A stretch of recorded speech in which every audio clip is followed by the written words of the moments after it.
There's a quiet kind of pain that every strong woman experiences right before her greatest rise. It's not loud, it's not visible. It's a loneliness that creeps in when everything begins to fall apart, friendships, relationships, even her own sense of direction. It's a phase she doesn't understand at first. She just feels distant from the world.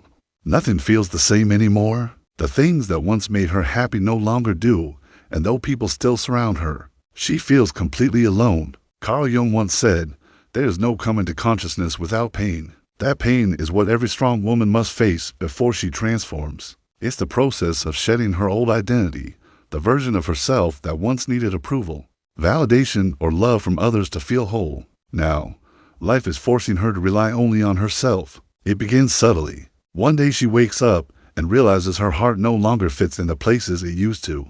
The people who once understood her now feel like strangers. Conversations that once felt exciting now feel shallow. And instead of chasing connection, she starts craving silence. This is where her loneliness begins, not because she's weak, but because she's evolving. Carl Jung called this process individuation, the painful yet necessary journey of separating from what's false to discover what's real. It's the stage where she no longer lives for the world's expectations. She starts listening to her inner voice, the one she's ignored for years. It tells her to stop settling, to stop pretending, to stop carrying everyone else's burdens just to be loved. And as she listens, her outer world begins to fall apart because her inner world is finally waking up.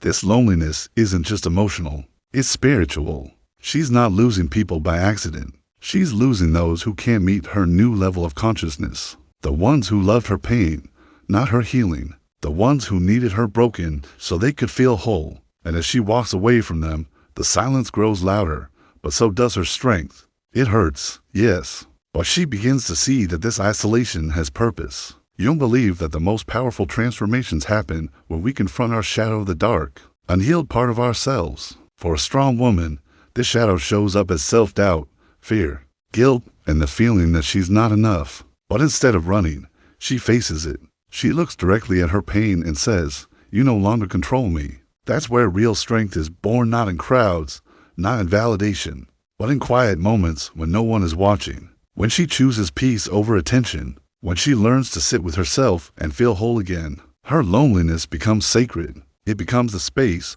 where her new self begins to form stronger, wiser, and freer than ever before. As the days pass, her loneliness deepens, but so does her awareness. She begins to notice a subtle shift within herself. The people who once seemed essential now feel distant. Opportunities that once excited her no longer hold the same appeal. Even familiar routines begin to feel hollow. It's as if life itself is forcing her to pause, to reflect, and to realign with who she truly is. Carl Jung said, "Who looks outside, dreams. Who looks inside, awakes." And in these quiet, lonely moments, she starts awakening. She looks inside herself for answers that the world can no longer provide. She begins to understand that her loneliness is not punishment.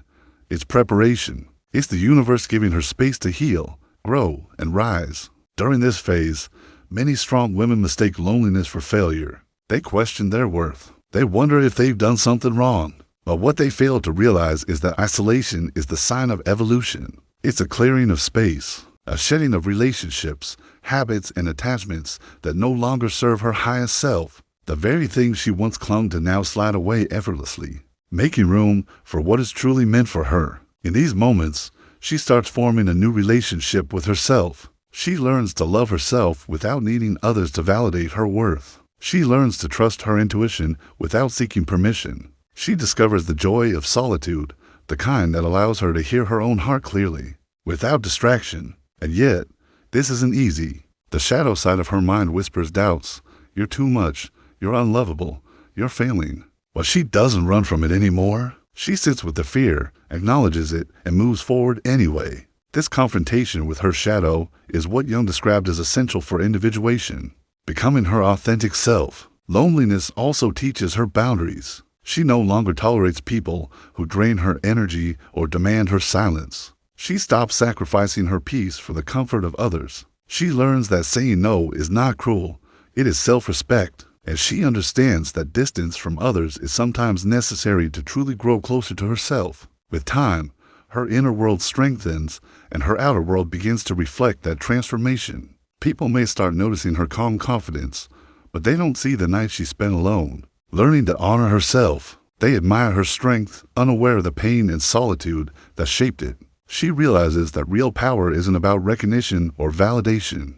It's about knowing she can survive and thrive without it. Her loneliness becomes a sanctuary rather than a prison. It's where she learns to cherish her own company. It's where she discovers her resilience. It's where she starts attracting people and opportunities that match her new vibration. And then comes the moment when she understands the paradox. The loneliness she once feared is what allowed her to become unstoppable. It forced her to depend on herself. It forced her to heal, reflect, and grow. And when she finally steps into her breakthrough, she steps in whole, not broken, not incomplete, but fully realized. Carl Jung's theory reminds us that before transformation, the psyche often feels fragmented. Strong women experience this fragmentation deeply. But the loneliness, the pain, the quiet, all of it is laying the foundation for a life aligned with their true self. Her solitude teaches her patience. It teaches her that not every battle is worth fighting, not every relationship is worth keeping, and not every moment of discomfort needs immediate resolution. It teaches her to trust herself when no one else does, and ultimately, it teaches her that the life she is creating is far greater than the life she left behind. And then, one day, something shifts. It's subtle at first. She wakes up and notices a lightness in her chest she hasn't felt in months, maybe years. The silence that once felt heavy now feels sacred. The loneliness that once terrified her now feels like a companion, guiding her toward her true self. Her energy has changed, even if the world around her hasn't.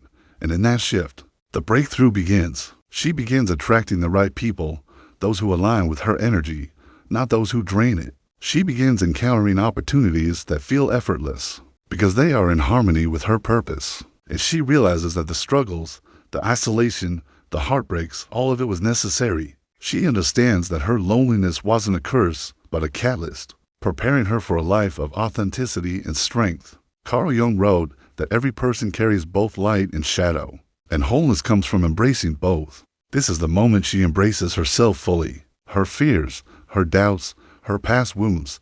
She acknowledges them without letting them define her. Her strength is no longer about endurance alone. It's about integration. She is no longer scattered between who she was and who she wants to be. She is whole. Her breakthrough doesn't arrive with fanfare or applause. It arrives quietly, like dawn after a long night. She notices it in the calm confidence in her steps, in the peace that fills her mind, in the way she no longer needs validation from anyone. And she understands that her loneliness was never emptiness. It was preparation. The people who once left her life, the doors that closed, the moments of despair, all of it now makes sense. It wasn't rejection. It was redirection. It wasn't a loss. It was an alignment. And it wasn't the end. It was the beginning of the life she was always meant to lead. Now, she moves through the world differently. She no longer chases. She no longer compromises her essence for comfort or approval. She no longer fears being alone because she has learned that solitude is not the enemy. It is a friend, a guide, and a teacher. She radiates a power that comes from within, a quiet but unshakable strength. To every strong woman feeling lonely right now, remember this: your isolation is not a punishment. Your silence is not emptiness. Your loneliness is your preparation. Carl Jung reminds us that every dark night of the soul is followed by the dawn of self-realization. And your dawn is already unfolding inside you, even if you can't see it yet. The breakthrough is not a future event. It is a present awakening. You are becoming whole. You are becoming aligned. You are becoming unstoppable. And one day, when you look back, you will see that your loneliness was never a weakness. It was the foundation of your power. So embrace it, honor it, and trust it. Your breakthrough is not coming. It's already happening.